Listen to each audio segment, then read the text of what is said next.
Our topic for today is all about your enzymes, and this will be our last coverage for your prelim period. So these are our objectives. First of all, we need to define certain terms related to your enzymes, including their physical composition and structure. We will also be discussing the different classifications of your enzyme and then explain why they are measured and also discuss your enzyme kinetics. And lastly, we will also be discussing the different factors affecting the rate of your enzymatic reaction. So first of all, let us discuss what enzymology is. So when we say enzymology, it refers to the study of your enzymes. And as to what specifically we are studying about your enzymes, so it could be the activity being done by your enzyme, the reaction that it catalyzes, and lastly, their clinical use. So what exactly are enzymes? Now, enzymes comes from the Greek word en meaning in, enzyme meaning yeast. Because way back kids, the very first enzyme that was discovered and studied were actually your yeast enzymes, which were used in the production of bread and alcoholic beverages.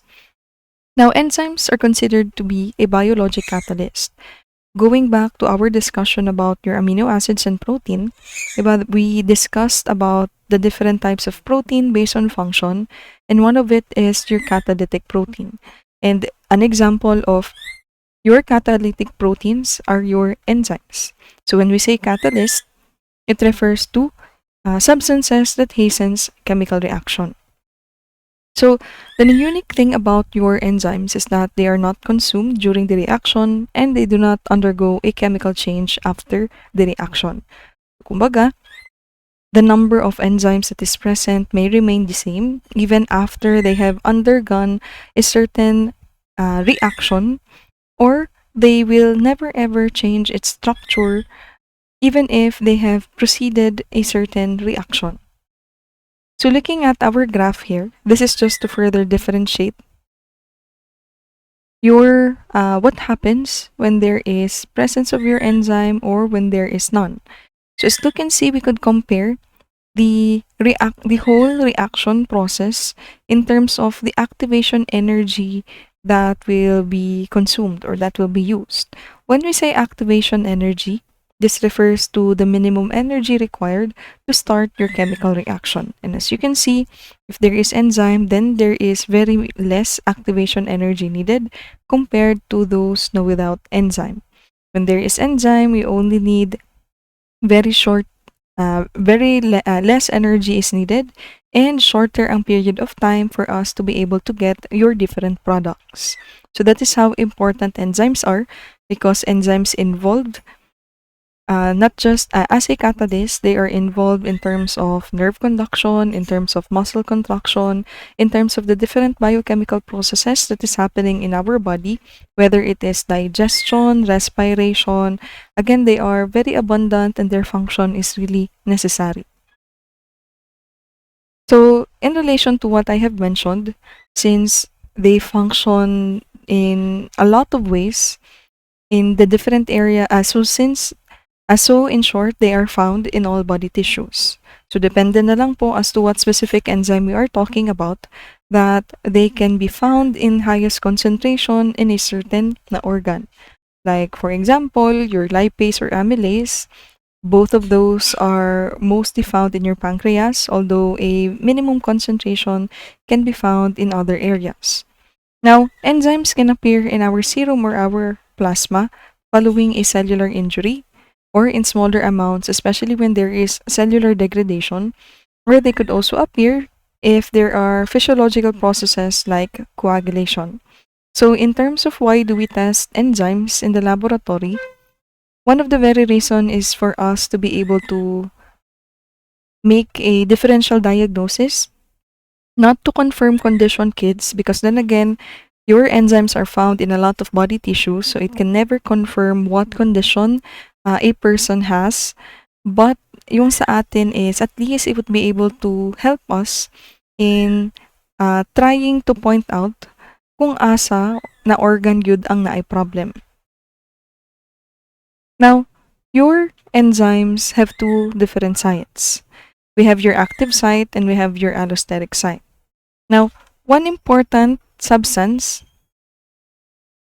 that you need to take note is what we call substrate. Substrate is what is being acted upon by your enzyme. Now, the active site of your enzyme is where your substrate will interact para naatay reaction na ma-proceed, para naatay products na ma-form. While for your allosteric site, this is a cavity other than your active site, and it may bind your regulator molecules. So looking at this image, kids, so this is where your allosteric site can be found. So ito po yung active site, ito po yung allosteric site. Again, it is a cavity other than your active site. All of your substrate will always bind to the active site of your enzyme. What will bind in your allosteric site are what we call your regulator molecules, and there are actually two types. So may tinatawag po tayo na allosteric inhibitor and allosteric activator. So bali po, from the name itself, inhibitor activator, we will already have an idea as to what their function or roles are. So when we say allosteric inhibitor, it will bind to your allosteric site to prevent your substrate from binding to your enzyme to the active site, and therefore no reaction will proceed.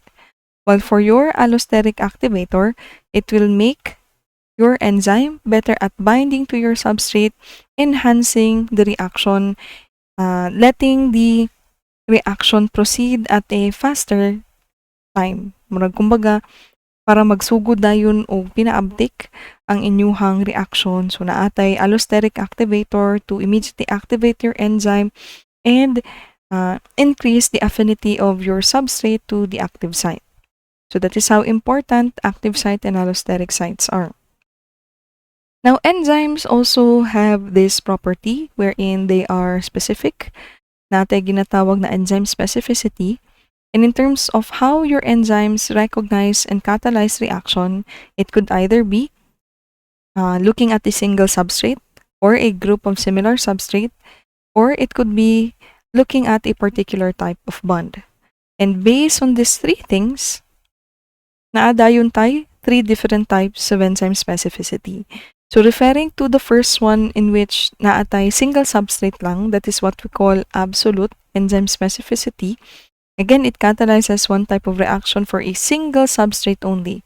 Like for example, your urease, the only substrate is urea. So meaning to say, walay lain na pwede maka-attach or bind kay urease, only si urea. While for a group of similar substrate, that is what we call your group enzyme specificity, and an example of that would be your hexokinase. Now, hexokinase will add phosphate group to your hexoses. Recall that we have a lot of type of hexoses, like for example, your glucose and your fructose. So all of those can be made to react with your hexokinase in order to proceed with your reaction. So again, similar substrates. So next, we have your linkage. Now, linkage, yun po yung for the type of bond that is present, like for example, your chymotrypsin, which catalyzes the hydrolysis of your peptide bond. Every name of your bond is unique depending on what certain substance it is. Like for example, if it is a carbohydrate, then that is what we call your glycosidic bond. If it is a lipid, then ester na bonds ang present. Basta again, what is referring to your linkage na enzyme specificity is dun po mismo sa bond siya nag-catalyze ng reaction. So now let's proceed to the other terms that you need to know regarding enzymes. So we've made mention about substrate. When we say substrate, it is acted upon by your enzyme, and substrate are specific. While your isoenzyme, these are different forms but with the same action. So just recall the term isomer. Now, meaning to say, diba, when we say isomer, this is referring to having the same chemical formula but in different conformation. So parang ganito lang din po yung isoenzyme nyo. Looking at our example here, on your right side, these are examples of isoenzymes of your lactate dehydrogenase. Basically, lactate dehydrogenase has two subunits in its structure. You have your letter H and you have your letter M. So based on these two subunits, you'd get to see na yung different isoenzymes nyo, magkakaiba yung subunit na present. But Either way, kung pila man ka H, pila man ka letter M, ang present silang structure, they have the same action. Same lang ang ilahang ginakatalyze na reaction. So pareho ra gyud na sila lactic dehydrogenase, nag-differ lang gyud siya sa ilahang form. And another difference that we could also point out in terms of the different isoenzymes is that they can also be found at different concentrations sa different organs. So now let's proceed to your cofactor. So when we say cofactor, these are non-protein molecules necessary for your enzyme activity. And there are actually 3 different types of cofactor. Naatay activator or your metal ions, and naatay coenzyme. So we'll get to discuss the third one later. Basta differentiate sa nato una ang inyuhang activator o inyuhang coenzyme. When we say activator, kids, these are inorganic cofactor. When we say coenzyme, these are organic cofactors. So actually, yan lang talaga yung main difference nila. Basta in general, every time you get to encounter the word cofactor, consider it as your helper molecule. It is a helper molecule that can help assist in the reaction being catalyzed by your enzyme. Now, next, we have your apoenzyme. Now, apoenzyme are polypeptide portion of your conjugated enzyme, and these are inactive enzyme. Kaya sila inactive, kids, because for them to be activated, what they need are your cofactors. So, the combination of your apoenzyme and your cofactor is what we collectively known as holoenzyme. So for you to better understand these 3 things, cofactor, apo, and holoenzyme, let us take a look at this image. Now again, cofactor are necessary and it will help in activating your apoenzyme so that a certain reaction will proceed. So as you can see here, sa first na part,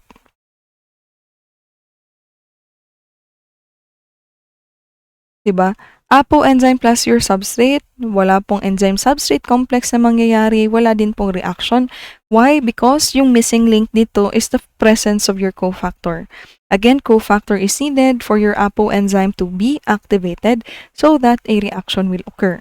So looking at the second portion, una sa gyud, kids, mo bind ang cofactor sa inyuhang apoenzyme, saka pa ang inyuhang substrate mo bind sa active site sa inyuhang apoenzyme, and then a reaction will proceed.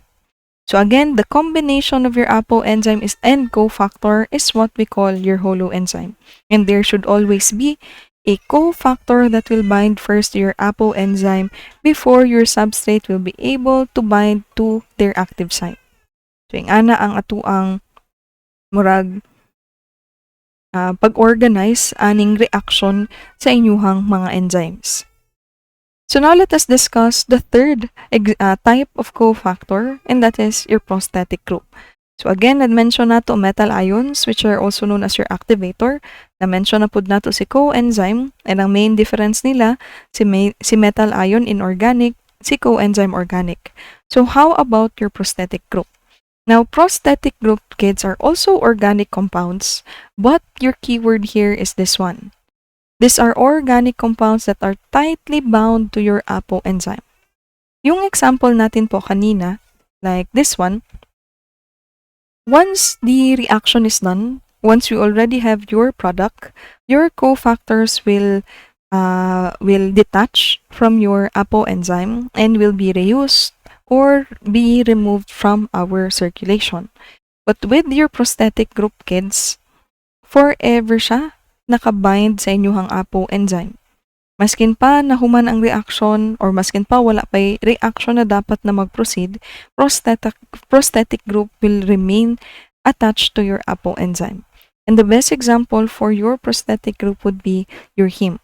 Diba recall that your heme is one of the components of your hemoglobin, and that is where your oxygen will exactly bind so that your red blood cells will be able to carry around your oxygen.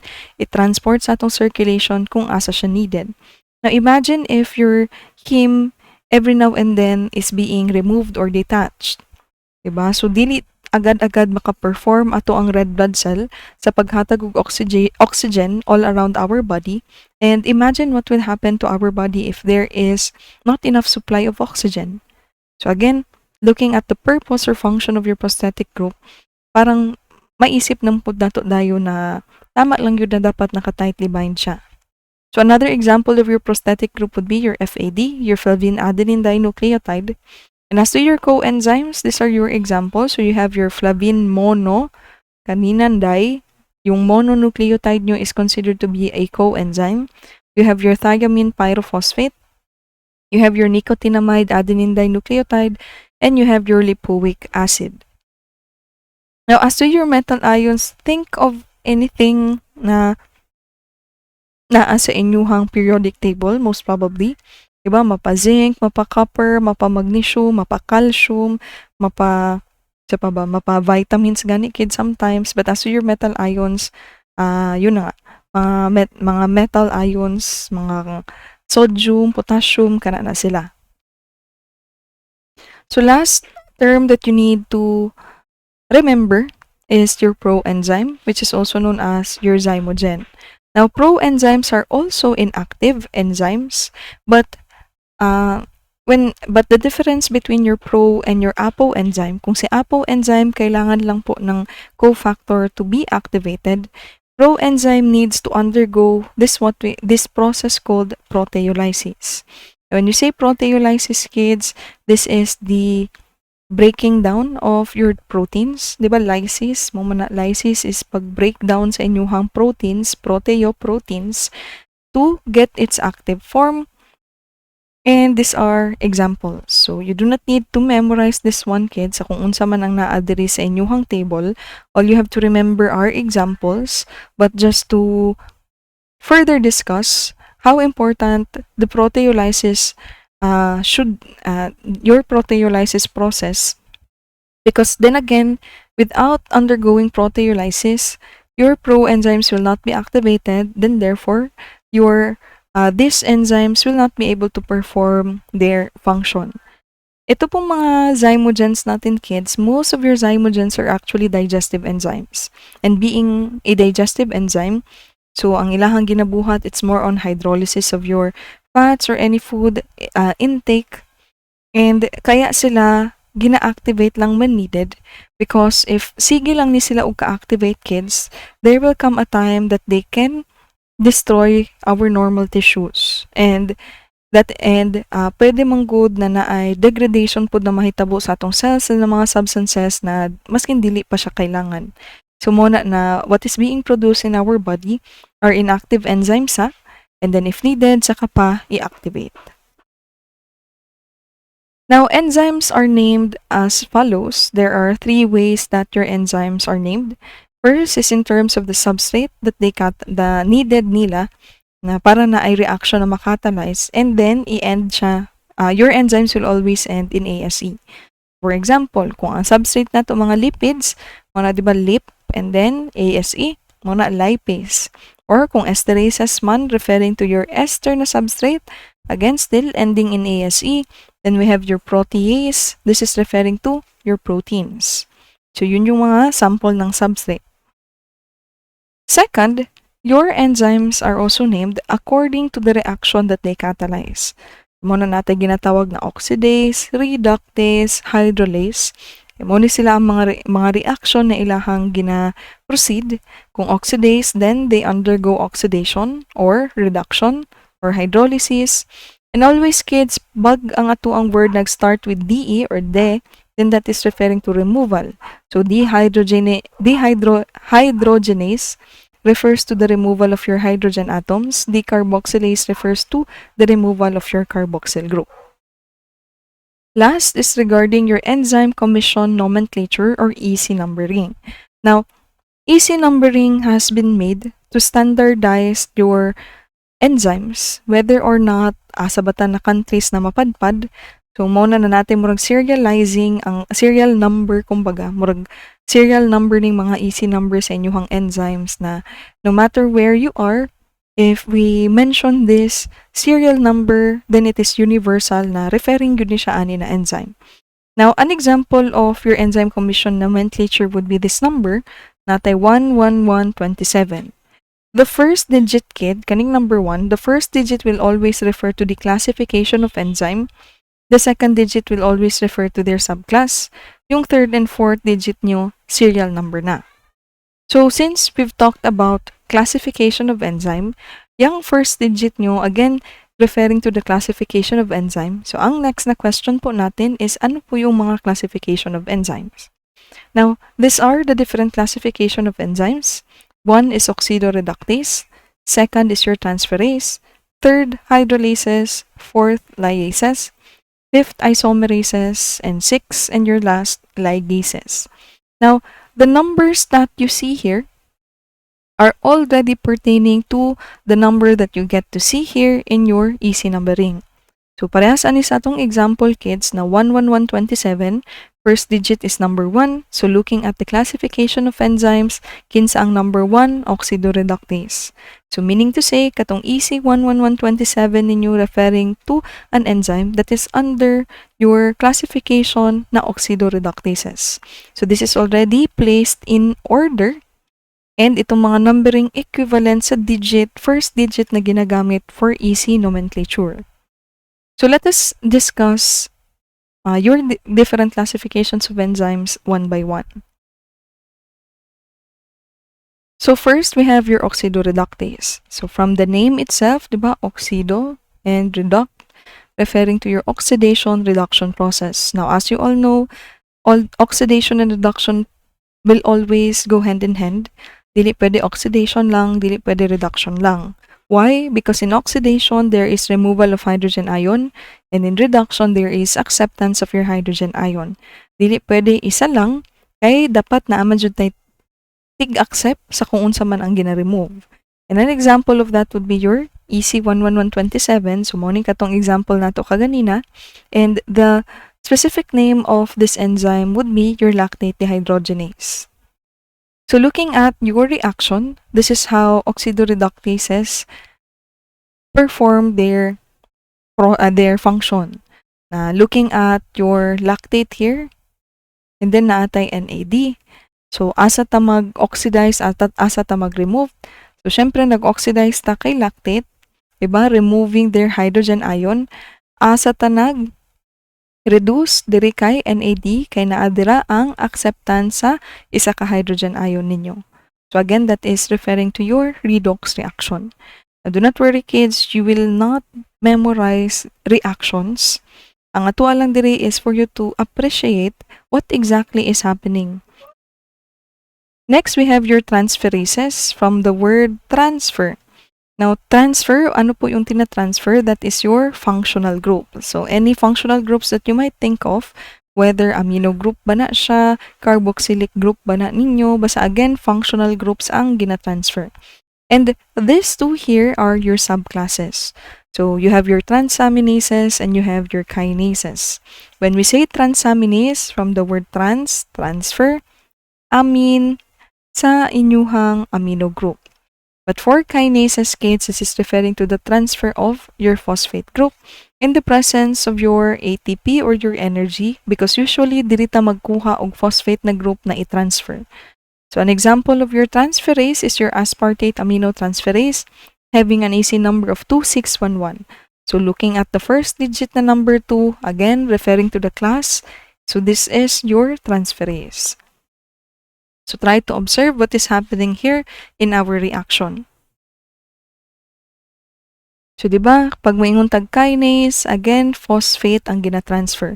So, that is why naatay present sa atong ATP.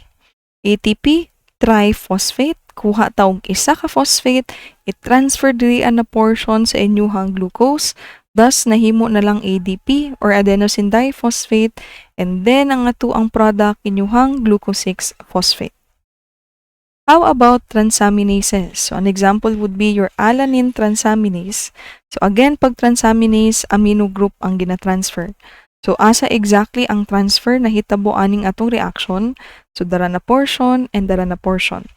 Now, one thing na inyuhang i-take note pag transferases, kids, it will always involve two substrates. Like, for example, kanisa atong example, kaya diba, duha atong substrate, natay alanine, natay alpha-ketoglutarate. Kaganina sa ato ang kinases, natay glucose, napod tay ATP.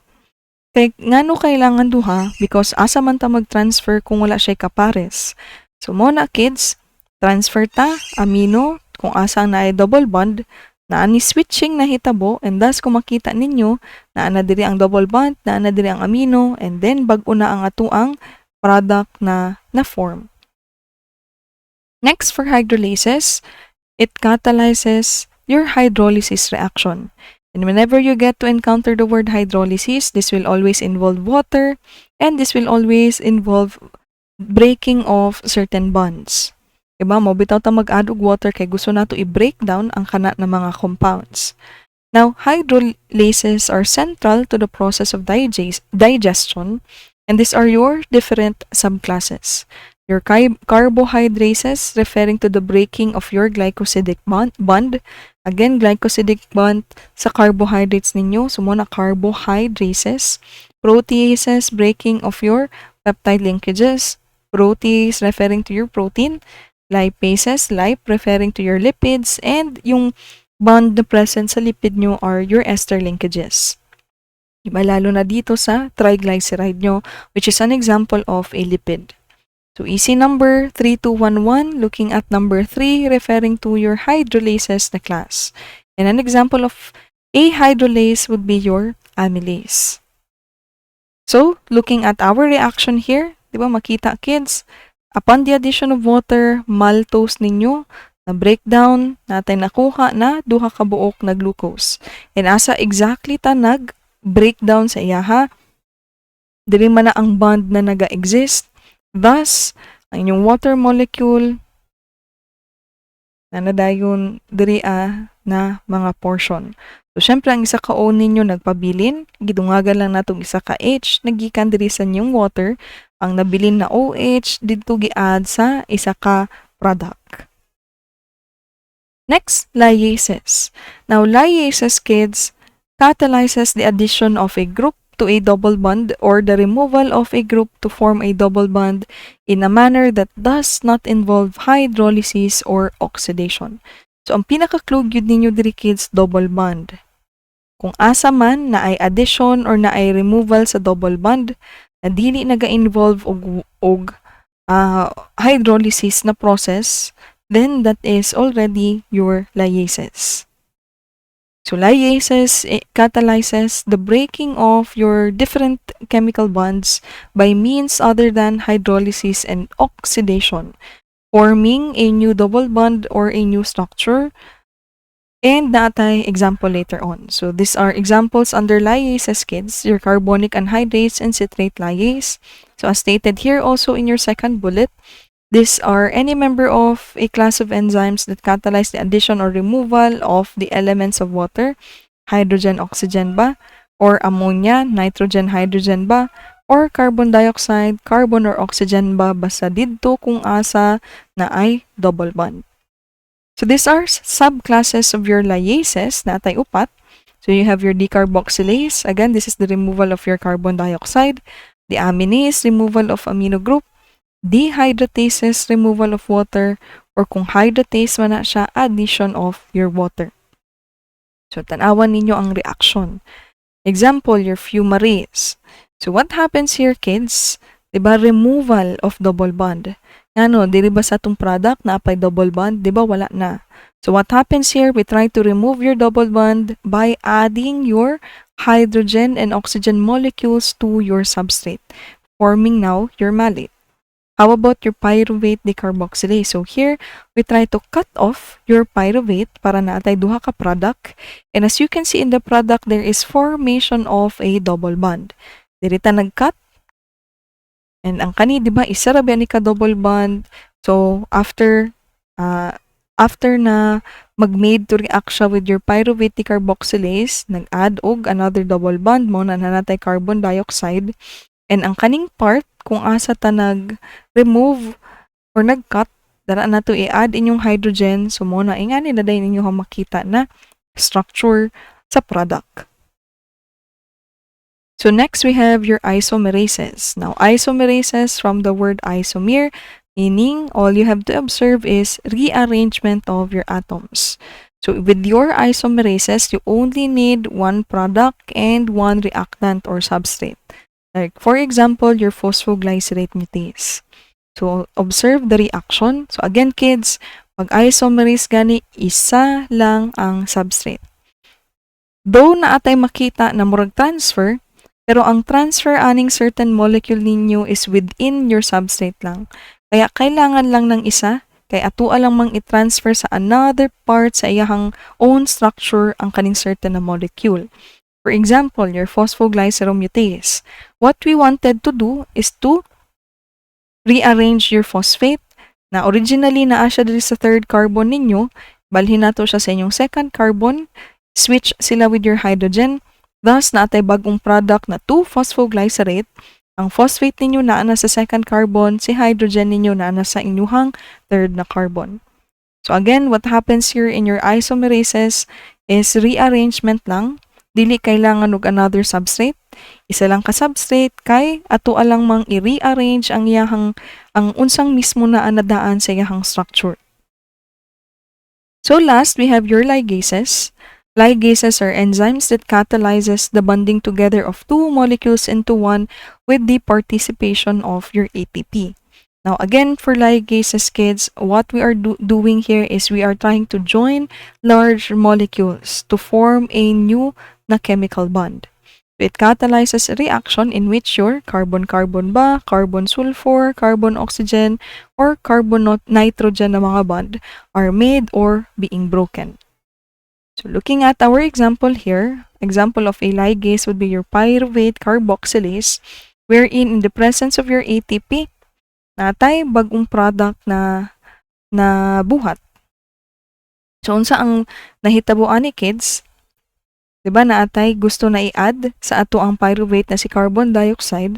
So ang kaning carbon dioxide nato atong gi-attach diri sa atong third carbon, mo nang ending na atay bago na product na si oxaloacetate. So again, with ligases, we are trying to join together your substrates. Walay transfer, walay rearrangement, kung dili i-join sila together. So one best example of a ligase would be your DNA ligase. The role of your DNA ligase is that it facilitates the joining of your strands para naatay ma-form na bigger molecule. So again, always ang point sa ligases is to form a bigger, larger, or more complex na substance coming from a simple one. So this table already summarizes all the classifications of enzymes that we have discussed along with your subclasses. So na-discuss man ni nato tanan-tanan kids, ang wala lang kaayo nato na point out ang sa ato ang last na two. So in isomerases, we have two subclasses. You have your racemases and your mutases. Now katong example nato kaganina mutase to siya because we transfer a functional group from one position to another. Kaning racemases, this is in relation to converting your isomers from its D to its L form. Kung sa maning D, kung sa ning letter L na isomer kids, we will discuss that sa ato ang carbohydrates na portion. So, tandaan lang sana ninyo and then balikan lang to na siya pagabot sa atong carbohydrates na topic. For your ligases, natay duha, your synthetases and your carboxylase. So, katong example nato kaganina, di ba, carboxylases to siya, wherein there is formation of new bond between a substrate and your carbon dioxide. How about your synthetases? Formation of new bond between two substrate with participation of your ATP. So, mao na siya, tanan-tanan, and you really need to study this one. As for this table, kids, all you have to memorize is the examples. So you do not need to know the easy numbering and the systematic name. Ang inyuha lang ang kaning examples. Siyempre, kasabayan na sa examples is abbreviation laman dayon ning ani kaning duha, common abbreviation, standard abbreviation. Basta again, memorize your different examples. So under your oxidoreductases, we have your lactate dehydrogenase, your glucose-6-phosphate dehydrogenase, and even your glutamate.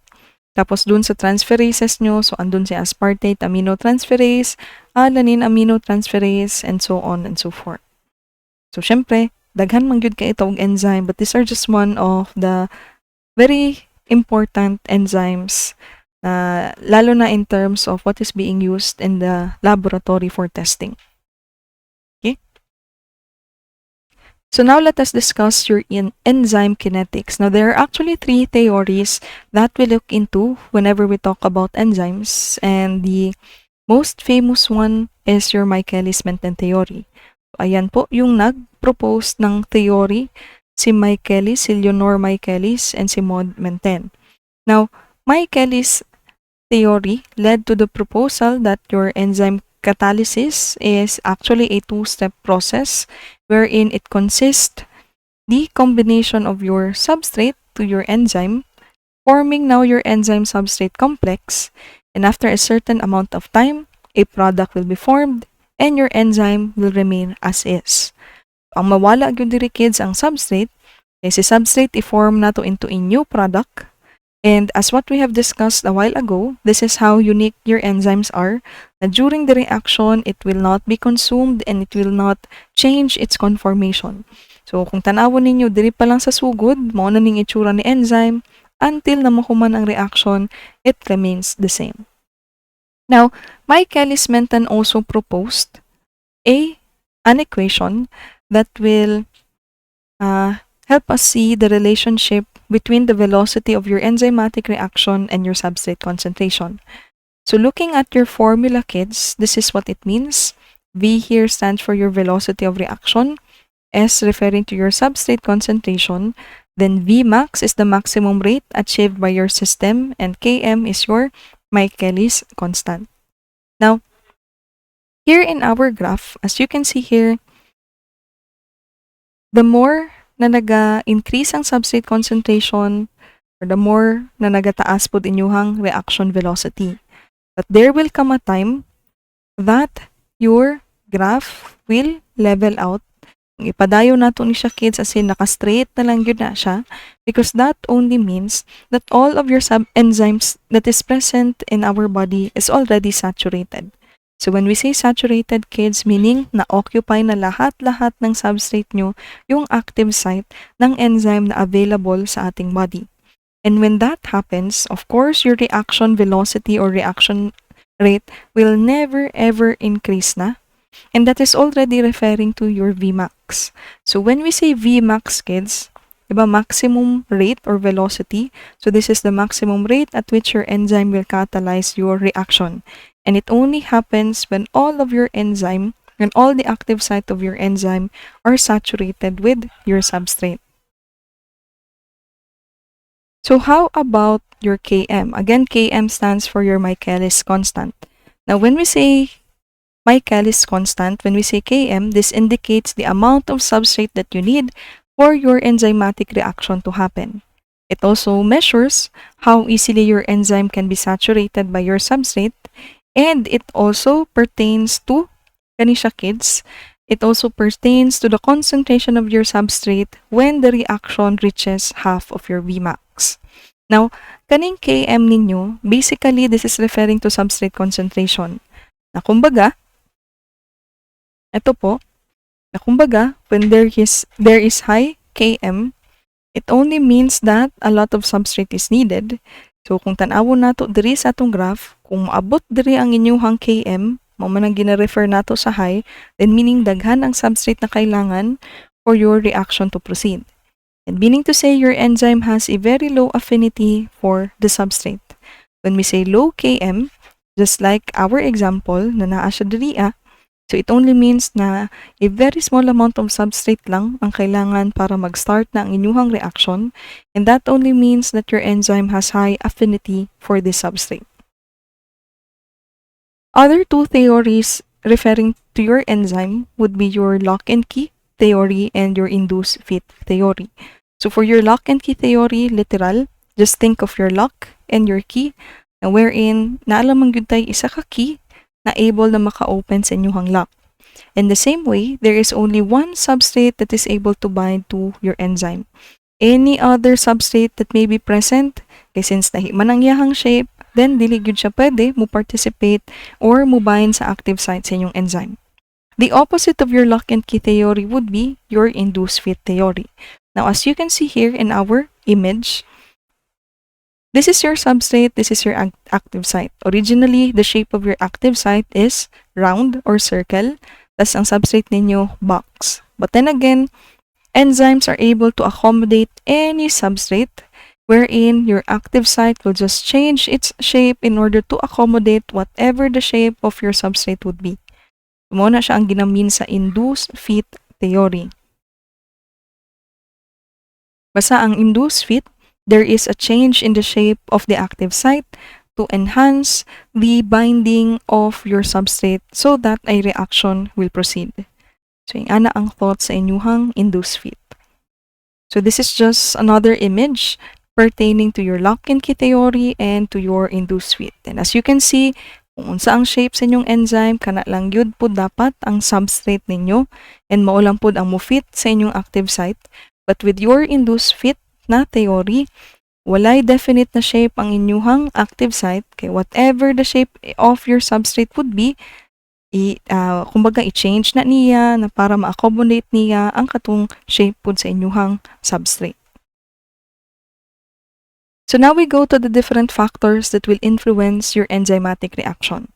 So number 1 is your substrate concentration. Diba? Same as what we have explained in your Michaelis-Menten theory, na as your substrate concentration increases, your reaction rate will also increase. But there will become a time, ito yung sinasabi ko kanina kids, na there will come a time na mag-level off yung reaction rate nyo, na no matter how much you add your substrate, your reaction rate will never increases because it only means na saturated na tanang enzymes, wala na'y bakante na active site. So your substrate concentration, natay 3 reactions na ginatanaw. So natay first order reaction, second order reaction, and zero order reaction. So for your first order reaction, this is pertaining to reactions which proceed at a rate exactly proportional to the concentration of one reactant. So kung naatay isa ka reactant or isa ka substrate, isa ra pud naka-product atong makuha. And the rate of the reaction is exactly proportional to the rate of disappearance of your substrate or appearance of your product. For your second order kids, this time around dalawa yung ating reactant. So here, since dalawa yung reactant, then yung ating rate will also double. So rate of reaction still will look into the disappearance of your substrate and the appearance of your product. Basta ang difference lang yun sa second order kids, duha na ang reactant na present and ang rate is proportional sa pag-double sa concentration sa inyuhang reactant. So na naman may duha ka reactant, then ang rate pod sa inyong reaction is magdoble na pod. For your zero order reaction, the reactions are zero order in respect with your reactant. Rate of reaction now will depend on the concentration of your catalyst or on some factor other than the concentration of the molecular species undergoing the reaction. Kumbaga, kung ato ang i-graph ang ato ang mga reaction kinetics kids, first order, ingani, steady ang reaction rate. Second order, there is an abrupt increase along the way since duha man ang inyong reactant, but with zero order naka-plateau. Because zero order kids is actually referring to the saturation that is happening already to our reaction. Nakatong dito sa inyong Michaelis-Menten na kung asa tong nag-reach na siya sa iyahang maximum na rate, mo ni siya inyuhang zero order. So here, since all of your enzymes are already saturated, then therefore your zero order depends on the enzyme reaction na. Dili na sa inyong substrate, sa inyuhang enzyme reaction na. Na para na if ever gusto nato ibalik o increase ang ato ang reaction rate, then what we already need here in your zero order are already your enzymes. So second factor would be of course your enzyme concentration. The higher the enzyme level, the faster your reaction will proceed. And then pH will also affect your enzymatic reaction, wherein most of your enzymes, ang reaction nila, or para na enzymatic reaction na mag-proceed, dapat within 7 to 8 lang na pH because that is actually the normal pH of our blood. Actually, ang normal blood pH nasa 7.35 to 7.45, but basically, naadira na range. So as you can see here on the image sa inyuhang right, Maximum enzyme activity will happen at this pH. Once we go beyond to your 7 to 8, decline na ang iyahang reaction and denaturation may happen. So as stated here, changes in your pH may denature your enzyme because again, enzymes are protein in nature.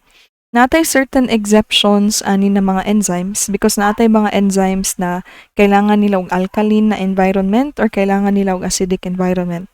But in general, mo ni siya ang normal na pH para naatay maximum enzyme activity na mahitabo. Again, you do not need to memorize this one. This is just to present na magdepende sa kung unsam na enzyme na naapod ni sila kanya-kanya na optimum pH. So, looking at your pepsin, kasi syempre, di ba si pepsin dun sa stomach nyo, so acidic yun siya by nature, so mo na 1.5 to 2 ang optimum pH. But then again, the rest, almost na lang yun na siya sa 7 to 8 kids. Next, of course, temperature could affect your enzymatic reaction, na the higher the temperature, the faster the rate of reaction. But if it will already reach around 40 to 55 degrees Celsius, kids, your reaction rate will decline until such time that your enzyme will denature. Because again, going back sa katong gi-mention nako kaganina, protein biya in nature ang inyong enzyme. So, ma-denature gihapon na sila. Now, as to our assay temperatures, when we say assay temperatures, these are temperatures na ginaset whenever we try to measure your enzymes in the laboratory. So, sometimes you will be asked na i-maintain siya at these different temperatures. Next, cofactors. Of course, as what I have discussed, cofactors are your helper molecules and they are necessary to activate your APO enzyme. So it would greatly affect your enzymatic reaction kay kung walay cofactors, walay activation sa inyuhang enzyme, then therefore walay reaction na mag-proceed. Activators are just examples of your cofactors. Basta as long as there is proper substrate binding, activators will also link your substrate to your enzyme or coenzyme and it will undergo oxidation or reaction. So again, activator is just an example of your cofactor and the effect is still the same. Next, napod tayo mga inhibitors, kids. When we say inhibitors, from the word inhibit, meaning the presence of these substances will interfere in your enzymatic reaction. And there are actually 4 different types of inhibitors. So you have your competitive, non-competitive, uncompetitive, and irreversible. Try to look at our image here. Now, when we say competitive, kids, meaning to say these molecules resembles your substrate. Therefore, it will compete, kaya siya competitive because it will compete with your substrate in terms of binding at your active site.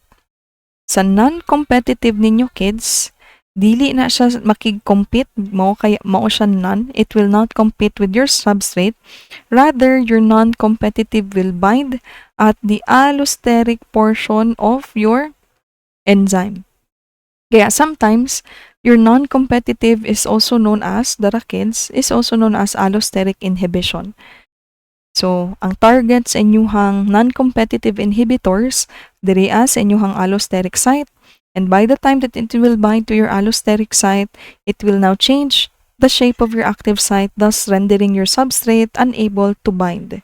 So, in short, wala gihapoy reaction na mag-proceed.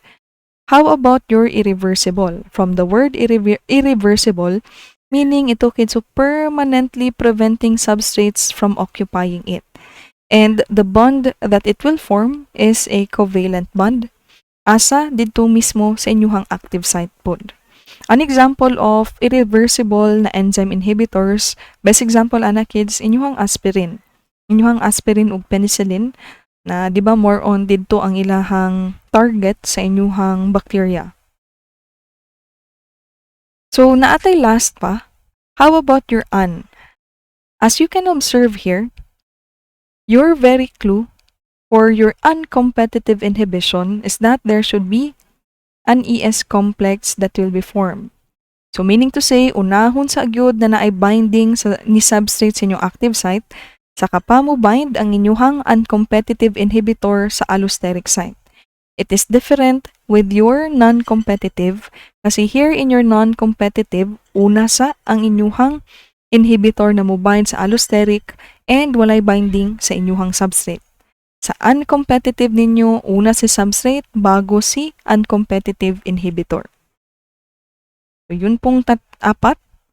So, here you have your competitive, non, and uncompetitive. And then here, to further explain the difference between competitive, non, and your irreversible. So, as you can see here in competitive, similar siya og shape sa inyuhang substrate. Kay non-competitive, dili siya same. Kay dito man siya sa allosteric mag-bind. Kay competitive, makikompete sa active site. Kay irreversible sa active site, mag-form og covalent bond para maging permanent mao irreversible kay dili na siya ever ma-remove. Kay competitive, it is reversible, pero ang atong buhaton ana pa para ma-reverse is to add more substrate. For non-competitive, it is not reversed by adding more substrate, but by a chemical change that can remove now your inhibitor. And actually, I think same ning inyuhang non ug uncompetitive in terms of its reversibility. So now we go to how your enzyme activity are being measured. So in terms of measuring enzyme activity, pwede natong i-check ang product and sa enzyme activity ninyo, it is expected na mag-increase yun ang inyong product kay mo man ang ending sa atong reaction. Or check na to ang substrate na wala ba ang inyong substrate because remember here in our Michaelis-Menten theory, ang substrate ninyo mag-disappear kay himuon naman nato siyang product. So therefore, you would expect that there would be a decrease in your substrate concentration. Or there could be a decrease in or increase in your coenzyme. Kasi sometimes in your enzymatic activity kids, especially in your different formula, naman gud na ang presence ni coenzyme. And whenever we try to measure enzyme activity, ang usual target ana sa atong mga laboratory assays ang coenzyme pud ninyo. Kay mao man gud na ang dali pud i-measure presence or absence lalo na sa ato ang coenzyme na si NAD. And then we could also check that maybe there is an increase in your concentration lalo na dun sa mga altered na enzyme nyo. So there are 3 different enzymatic assays. When we say coupled enzymatic kids, from the word coupled, meaning to say yung target natin na enzyme, which will always be here, at your first reaction is being coupled together by other enzymes in the reaction as long as makuha nato ning presence ni NAD or ni NADH. Substances other than your substrate or coenzyme are necessary and must be present in excess so that we will be able to measure the activity of your enzyme. Next, we have your fixed time or endpoint, wherein your reactants are combined. Reaction will proceed at a designated time, and then reaction will be made to stop. The measurement is made of the amount of reaction that has occurred within the time limit or the designated time that was indicated. Kumbaga, naatay mga laboratory procedures ani kids na ang i-mention is mag-wait for 5 minutes and then i-read ang atuang sample. So kana na 5 minutes mo na siyang ginaminan ng designated na time. After 5 minutes, stop ang whole reaction kay ato naman din siyang i-read. So kung pila man ang reaction na nag-take place within that 5 minutes, muna dayon na ang atuang measurement sa atuang enzyme. The opposite of your fixed time or endpoint assay is your continuous monitoring or kinetic. Now, syempre in your fixed time or endpoint, isa ka measurement lang. Diba, maulang man yun ang atong buhaton, na alang tayo i-set na time limit, and then after i-read, so kaisa lang. But with continuous monitoring, we will be doing multiple measurements here.